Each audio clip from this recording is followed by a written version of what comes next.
What is going on, everyone? My name's Boyt and I'm back with some more Age of Empires 4 action. So today we're going to be looking at the only build you need to know for China. I've been playing China all day and have come up with a concoction of things that I think work really well for China. And I'll go through my thought process as to why they're good. Give you a couple of things to watch out for when you do these builds or this build. And yeah, so we'll jump right into the game.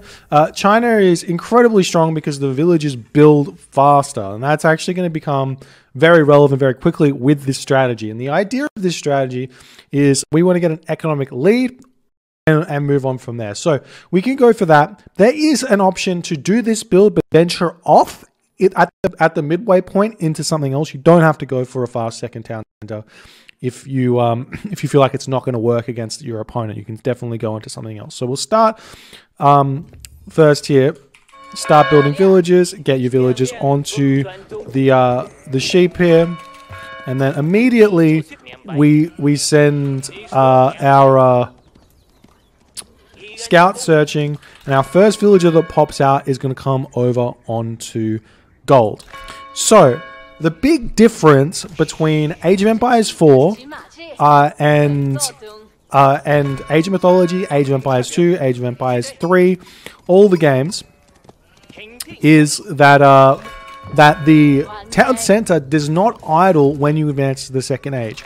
So as that's the case, there is no point in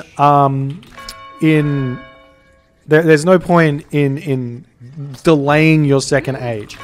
Unless you can get more villagers out. So that's the only thing. So if you have consistent villager production and you can advance, that is the goal for pretty much every single civilization as far as I'm concerned.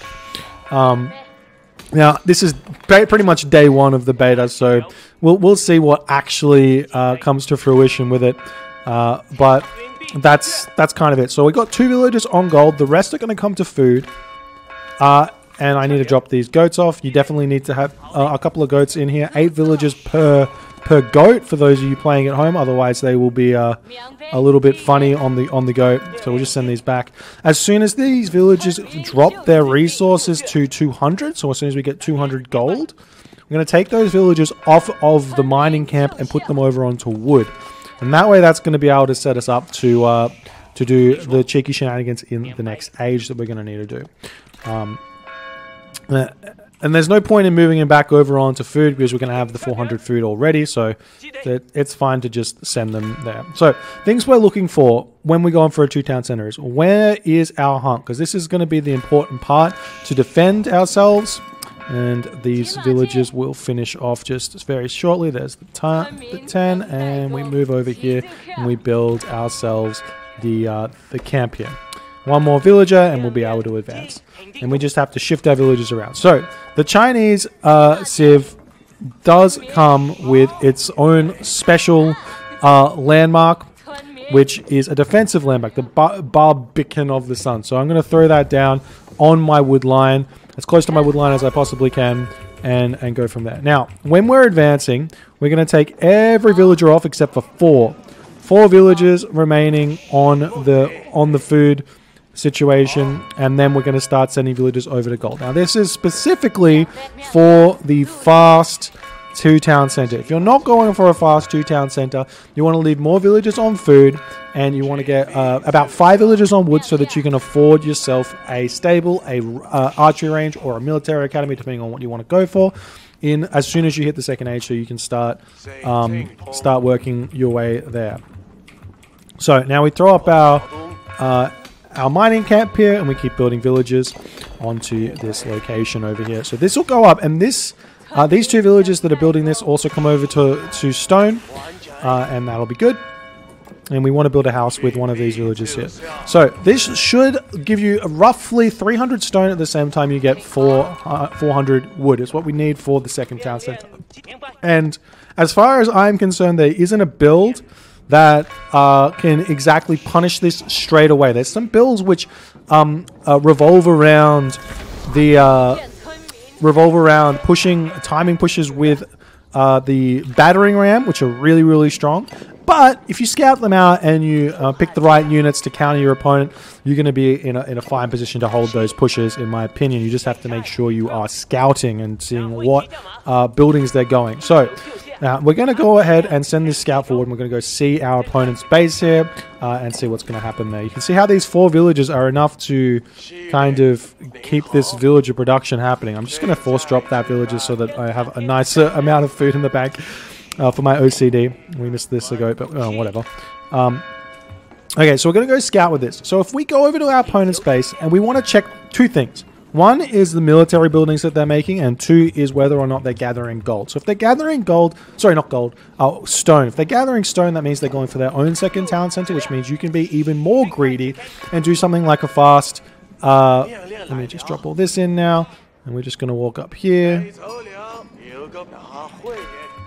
And we're going to build this town center over here. We need to make sure we have enough. And then every villager now comes over to food. I think this will be right now. Yep. And we can build the town center right here on our hunt. Now, it's important to chuck it on your hunt because you're going to want to have this. The town center is pretty strong at defending pushes, but, you know, if he wants to come and raid these villages, it's going to be hard for him to get anything early. He's going to have to come in with a battering ram or a bunch of units to be able to take that down. So, again, scouting, important. So, if you see barracks, you got spearmen or men-at-arms coming, so you need to make either cavalry for the men-at-arms or maybe archers, I guess, for the spearmen. But you also need to be careful. So I would recommend throwing like something else down, like a barracks and a cavalry thing, like a stable and a barracks against spearmen or against a barracks. If you go as archery range, just go pure cavalry. And we'll just show you off a cavalry build here. We'll just start chucking those down. And honestly, right now, all my villages are getting built here. I've afforded this town center. I mean, this stable, and everything's fine and dandy. We're looking to get about 20 villages on our food before we start thinking about something else. So actually, we're going to rebuild this. This is also super important to rebuild your lumber camps. It increases your wood gather rate by tons. All right, so we just check what's going on. So you can see he's getting the council hall. So if you're playing against Britons, council hall means archers. I've never seen anyone go the other one, so that's fine. So I can build another stable here, and we'll start building just a little bit later the cavalry. We don't have to worry about it too much. You can start building them if you're worried, but I like to get the second one up. Okay, so now that we have that sorted, we can have the 20 villagers on food, and we can get the second stable, and we can start making ourselves some horsemen. And we just basically spam these guys until we're happy. These villagers now coming on to gold. The next step in the process here is to get our upgrades going. So you can either go straight to the heroic age with no upgrades. Not the heroic age, the castle age with no upgrades. Or you can get armory upgrades if you feel like it's a hard classical fight or feudal age fight. If they're going for a mass army, you might want to get armory upgrades. So I'll demonstrate what the armory upgrades look like and get the units out when we can. So you see what is in his base, and you're looking for raids otherwise. But just having the units back, you've got 2 town centers. He's on 1 town center. You don't have to do anything. You just ahead by booming, essentially. Make sure your town centers have always got villagers pumping, and you'll be fine. Okay, so now we can afford the armory. Get that armory up, and we're going to start getting some upgrades into that. And you just see the units just pumping out here, and I mean, it's an AI, but this is kind of the dealio. Now, if you wanted to do a fast castle, you could totally do a fast castle with this build. You can do 2 town center fast castle, which is really strong. It completely owns an opponent's fast castle. The opponent's fast castles are not going to be fast enough to punish you. It takes too long to get those units out and attacking you. You'll be fine to defend fast castle shenanigans. So 2 town centers to defend all that kind of stuff. If so long as you are scouting and you work out what your opponent's doing and prepare for it. So now we've got the armory up. We go straight into bloomery. That is the my brain's blanking. The basically like your weapons upgrade. And we got all these units out, and we can start thinking about putting some pressure on. We can throw down another building here, so let's go for a third stable. And now we don't really need more villagers on wood, so we've got enough wood to start sustaining us, and we just keep on keeping on. Okay, so now we want to start thinking about, well, we want to get the fitted upgrade first, but we want to think about getting this wheelbarrow technology. Super strong technology, one of the first ones you really want to get. And as soon as we get roughly 10 villagers on gold, need to stop putting villagers to gold. That seems to be roughly the moment where I'm like, man, shouldn't have put that many villagers on gold. So this part of the build I'm like still trying to work out. So take it with a grain of salt. All of that wood that we're banking up now is going to be going into farms. So that's important to know. Because the hunt all finishes soon. Okay, so honestly, like, if you're playing against anyone who's not very competent, this will give you a huge advantage in the game. And we can get the fitted leatherworks as well to make your cavalry super strong. Make sure you're always building villages. And you can also start thinking about getting the Imperial Officer as well a little bit later. I always forget about this unit, but this one's really good. Gives you a little bit of a trickle of gold.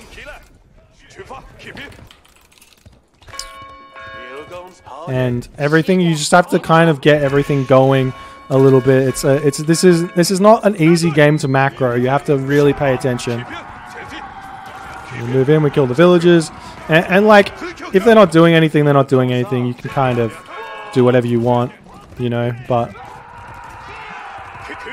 this is always going to be a go against at least the low level. The low-level British people, so I can just run in here and kill these now. Okay, so the glow on the archers is an issue for you because they make sure units do less damage to them. So you got to be careful, but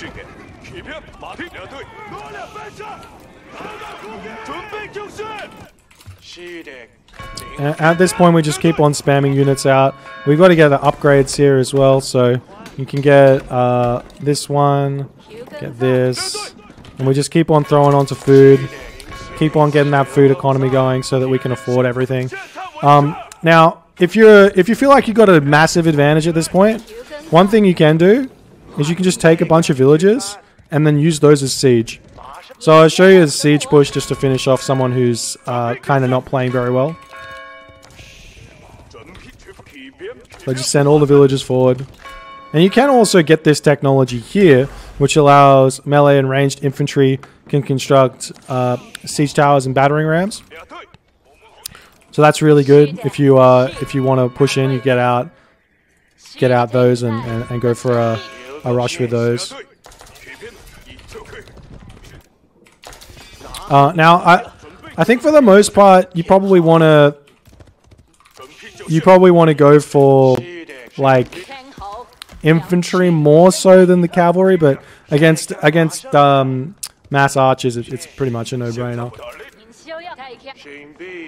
Okay, so when you run out of food in your base, you can risk it and run over to the hunt that's over here, or you can start building those farms. And because I'm going for a kind of an attack with villages, I'm just going to go for the hunt over there and keep flooding units.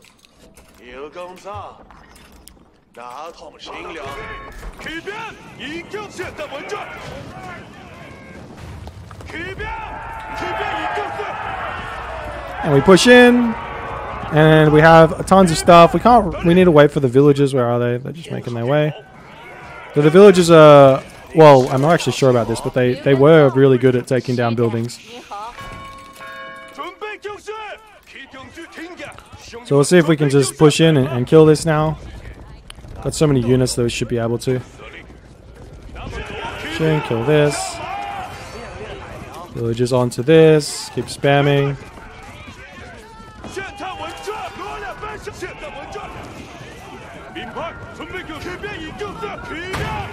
And you see how fast the town center goes down. So it's not like it's some obnoxiously strong building that saves you from your death, but it is pretty good to stop the early raids. So that's why you have to build units. You can't just like go for fast castles blind or anything like that. Now, if you kill both of the landmarks, you win the game. So you just go for really big pushes in and finish off your opponents fairly standardly. Or you just go next stage and start getting siege. If this would, these guys can kill this. Council Hall is a bit stronger.